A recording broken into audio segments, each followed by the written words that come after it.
Olá pessoal, eu hoje vim falar do livro O Vermelho e o Negro, ou Le Rouge et le Noir, de Henri-Marie Bellier. Estendam, acompanha que a resenha vem já.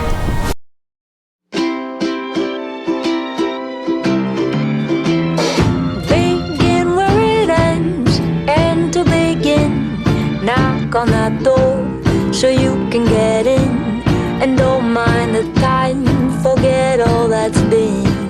Pessoal, eu comecei a ler esse livro dia 12 de dezembro, estou um pouco atrasada na leitura, mas foi porque realmente teve muitas coisas e eu não pude pegar direto, eu tive que sair várias vezes para resolver alguns problemas, eu ia trabalhar, uma série de fatores contribuíram para que eu não adiantasse a leitura.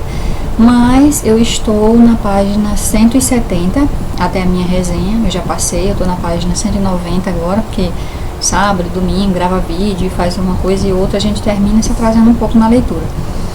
Mas vamos lá. Do que trata O Vermelho e o Negro? Trata da vida de Julien de Sorel, filho de um serralheiro, um rapaz muito inteligente, mas muito pobre, que é de certa forma odiado pelo pai, pelos irmãos, por ter essa inteligência prodigiosa que ele tem.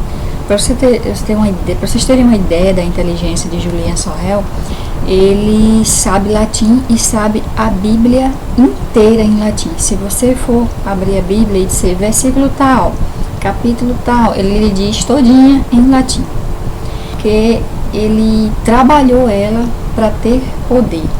Apesar de ser uma pessoa humilde e simples, de berço, mais humilde ainda, ele almeja o poder, a nobreza. Julien de Sorel quer ser nobre, ele quer ter dinheiro, ele quer ter poder. Tem alguma coisa de errado nisso? Não tem nada de errado. O problema é os meios que Julien usa para chegar a essa nobreza, a esse poder. Não, desculpa. É os meios que Julien usa para chegar a esse poder, a essa nobreza. Ele vai usar de uma arma antiga e perigosa e frustrante chamada hipocrisia. A hipocrisia não vai levar ele muito longe. Que ele entra dentro da casa do prefeito, o senhor de Renal, e da senhora de Renal, ele percebe o que é a sociedade daquela época e o quanto ela é hipócrita, cruel e não permite que um camponês almeje ser mais do que um camponês, que o empregado almeje ser mais do que um empregado. Eles pagam aos criados, mas os criados não têm direitos. E isso fica muito claro em uma cena em que o senhor de Renal, ao ver uma camponesa atravessar a propriedade dele através de um portão que ele bloqueou, ele joga pedras nela, para você ter uma ideia. Ele joga pedras na camponesa para ela sair. Assim que ela sai, fugida das pedradas dele, ele e o criado bloqueiam novamente a passagem, ou seja, intransigente, só porque ele não queria que aquelas criaturas passassem pela terra dele. Daí você tira a sociedade da época. O período aqui é o período da restauração napoleônica. E Napoleão Bonaparte, que aparece na maioria das edições desse livro, é o modelo e o herói de Julien de Sorel. É um modelo falho, perigoso de ser seguido, mas ele o segue cegamente. Ele tem um livro com ideias de Napoleão Bonaparte que ele segue à risca. Como conquistar uma mulher, como conquistar o poder, e assim vai. Julien está seguindo um modelo que vai levar ele a uma tragédia. E a gente vai percebendo isso ao longo da leitura.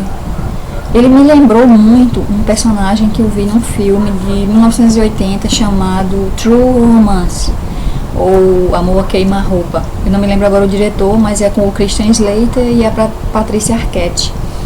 Por que essa comparação? Veja só, o Christian Slater fazia um personagem que tinha como ídolo Elvis Presley. E ele conversava o tempo todo com Elvis. Só ele via o Elvis e conversava com ele, eles trocavam ideias, ele seguia os conselhos de Elvis, estava tudo na cabeça dele. Julien de Sorel faz a mesma coisa com Napoleão Bonaparte. Eu senti isso lendo o livro E há poucas horas eu descobri uma minissérie da BBC de Londres que Napoleão é colocado na série justamente como colocaram Elvis nesse filme. Do lado dele está um ator interpretando Napoleão Bonaparte e dando conselhos, conversando com ele, e assim vai. Como eu li até a página 179, até agora o que tem acontecido? Julien, ele atingiu um patamar dentro dessa pequena sociedade, dessa aldeia de Verrières. Todo mundo quer Julien para ser preceptor dos seus filhos, porque ele é muito inteligente e tê-lo é como ter poder, é demonstrar que tem alguém que sabe muito e isso vai trazer poder para a tua casa, para o teu status social. Mas ele não aceita as propostas de ninguém, porque ninguém pode dar o que Julien quer. Julien quer o poder total e absoluto, e ninguém vai poder dar isso a não ser ele mesmo. E não são essas pessoas, né, o que eles estão pagando a ele, que vai fazer isso por ele. Então, assim, até aqui ele recebe diversas propostas, mas nenhuma delas ele vai ceder. Ele continua na casa do prefeito, e o prefeito continua aumentando o salário dele, e às vezes dá dias de folgas para ele, para poder ele resolver coisas dele, para ele continuar dentro da casa do prefeito, porque ele teme que um rival dele pegue Julien e desmoralize ele por ele ter perdido uma pessoa tão ímpar como Julien, tão inteligente quanto ele. Eu fiz algumas anotações aqui sobre os principais personagens até esse momento aqui.